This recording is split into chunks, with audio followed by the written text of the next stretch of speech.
আয়তনে বাংলাদেশের প্রায় ১৫ গুণ বড় এক বিশাল ভূখণ্ড। নেটোভুক্ত ইউরোপের দেশ ডেনমার্কের অধীনে থাকা একটি শান্ত স্বায়ত্তশাসিত অঞ্চল। দীর্ঘদিন ধরে অনেকটা চোখের আড়ালেই ছিল এই দ্বীপটি, কিন্তু হঠাৎ করেই এই নির্জন বরফ ঢাকা ভূমি এখন বিশ্ব রাজনীতির কেন্দ্রবিন্দুতে। প্রিয় দর্শক, বলছি গ্রিনল্যান্ডের কথা। সম্প্রতি যুক্তরাষ্ট্রের প্রেসিডেন্ট ডোনাল্ড ট্রাম্পের দৃষ্টি পড়েছে এই দ্বীপের ওপর, আর তাতেই উত্তর আটলান্টিক জোট নেটোর ভেতরে তৈরি হয়েছে গভীর অস্থিরতা। প্রশ্ন উঠেছে, কেন এই দ্বীপটি দখলে নিতে ওয়াশিংটন এতটা মরিয়া? গ্রিনল্যান্ডের সাথে চীনের সম্পর্কই কি যুক্তরাষ্ট্রকে ভাবিয়ে তুলছে? ট্রাম্পের আগ্রহের প্রকৃত কারণ কি? নেটোভুক্ত দুটি দেশের মধ্যে এই ভূখণ্ড নিয়ে বিরোধী জোটের ঐক্যকে ভেঙে দিচ্ছে? নেটোর ভেতরের সংহতি কি সত্যিই এখন হুমকির মুখে পড়েছে? প্রিয় দর্শক, আসসালামু আলাইকুম। আমি শাহাদাত হোসেন আছি আপনাদের সাথে। আজকের এই পর্বে গ্রিনল্যান্ড ঘিরে এই উত্তেজনার আদ্যপান্ত বিশ্লেষণ করব। আশা করি পুরো আয়োজনে আমার সাথেই থাকবেন। গ্রিনল্যান্ড নিয়ে যুক্তরাষ্ট্রের আগ্রহের কেন্দ্রে আছে একটাই বিষয়: শক্তি নির্ভর ভূ রাজনীতি। ইউরোপ ও উত্তর আমেরিকার ঠিক মাঝামাঝি অবস্থানের কারণে এই গ্রিনল্যান্ড উত্তর আটলান্টিক অঞ্চলের প্রতিরক্ষায় একেবারে অপরিহার্য। আল জাজিরার তথ্য অনুযায়ী এই দ্বীপে অবস্থিত মার্কিন সামরিক ঘাঁটি থেকে সার্বক্ষণিকভাবে ক্ষেপণাস্ত্র, সতর্ক ব্যবস্থা ও প্রতিরক্ষা কার্যক্রম পর্যবেক্ষণ করা হয়। কিন্তু সামরিক দিকই একমাত্র কারণ নয় যুক্তরাষ্ট্রের জন্য। গ্রিনল্যান্ডের বিশাল খনিজ সম্পদ, দুষ্প্রাপ্য বিরল ধাতু, ইউরেনিয়াম ও ভবিষ্যতের জ্বালানি সম্ভাবনা, এসব কিছুই যুক্তরাষ্ট্রের কৌশলগত হিসাবেরই অংশ। এর পাশাপাশি আছে আরেকটি বড় উদ্বেগ: চীনের প্রভাব ঠেকানো। ওয়াশিংটনের আশঙ্কা, আর্কটিক অঞ্চলে চীনা বিনিয়োগ ও রুশ নৌ তৎপরতা বেড়ে চলছে। ট্রাম্প প্রশাসন উত্তর গোলার্ধে একটি তথাকথিত নিরাপত্তা শূন্যতার যুক্তি তুলে ধরে নিজেদের অবস্থানকে বৈধতা দিতে চাইছে এখন।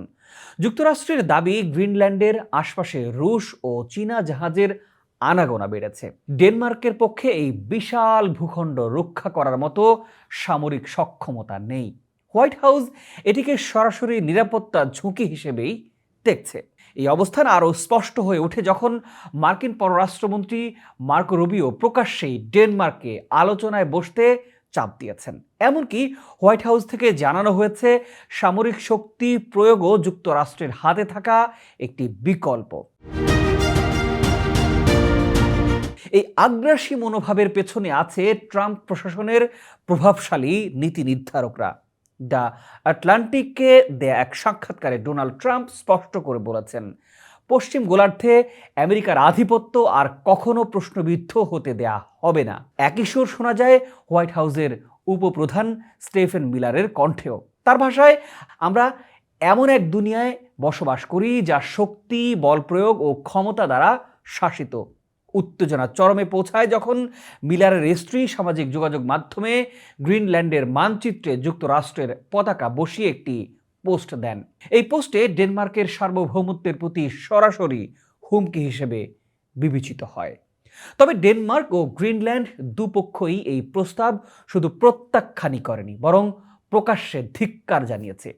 গ্রিনল্যান্ডের প্রধানমন্ত্রী ইয়েন্স ফ্রেডরিক নিলসেন যুক্তরাষ্ট্রের এই বক্তব্যকে অগ্রহণযোগ্য ও অসম্মানজনক বলে নিন্দা করেছেন।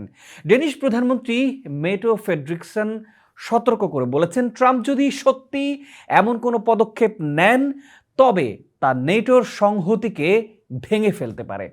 ডেনমার্ক একাই নয়, ফ্রান্স, জার্মানি, ইতালি, পোল্যান্ড ও স্পেন সহ একাধিক নেটো মিত্র এক যৌথ বিবৃতিতে স্পষ্ট করে জানিয়েছে, গ্রিনল্যান্ডের ভবিষ্যৎ নির্ধারকের অধিকার শুধু ডেনমার্ক ও গ্রিনল্যান্ডের জনগণের। যুক্তরাজ্যের প্রধানমন্ত্রী কিয়ার স্টারমারও একই অবস্থান ব্যক্ত করেছেন। এমনকি ইউরোপীয় ইউনিয়নও ওয়াশিংটনের উপর চাপ বাড়াতে শুল্ক চুক্তি স্থগিত করার বিষয়টি বিবেচনা করছে। ডেনিশ এমপি পার কাউন্সিলের মতে এই আগ্রাসন অব্যাহত থাকলে ইউরোপকে তার অর্থনৈতিক শক্তিকে অস্ত্র হিসেবে ব্যবহার করা উচিত। এই বিরোধ নেটোর মূল ভিত্তিকে কাঁপিয়ে দিয়েছে।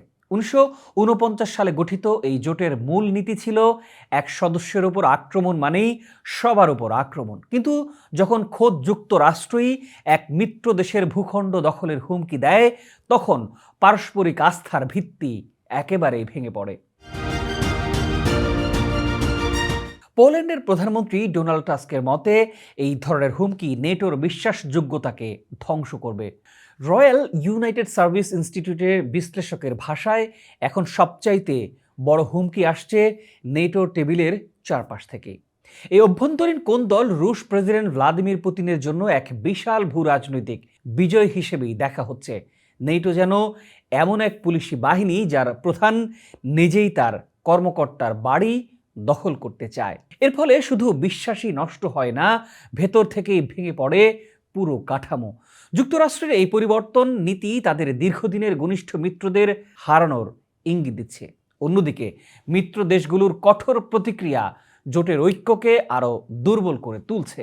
সব মিলিয়ে গ্রিনল্যান্ড ইস্যু আজ শুধু একটি দ্বীপের প্রশ্নই নয়, এটি নেটোর ভবিষ্যৎ ও পশ্চিমা জোটের অস্তিত্বের প্রশ্ন। সুপ্রিয় দর্শক, আমরা এই আমেরিকার আগ্রাসন নিয়ে আপনার ভাবনা জানতে চাই। আপনি কি মনে করেন? আজ এ পর্যন্তই। ভালো থাকুন, সুস্থ থাকুন। দেখা হবে পরের বিশ্লেষণে।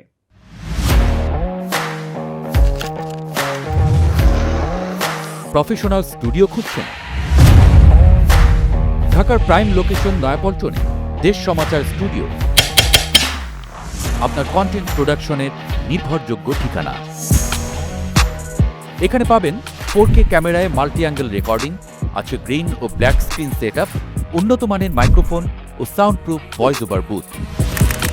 আপনার পছন্দ মতো স্টুডিও ডিজাইন করার সুযোগও থাকছে।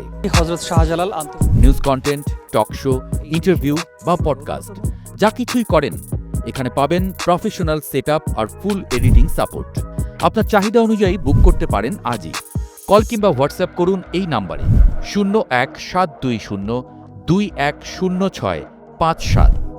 ভিজিট করুন আমাদের ওয়েবসাইট ও ফেসবুক পেজ।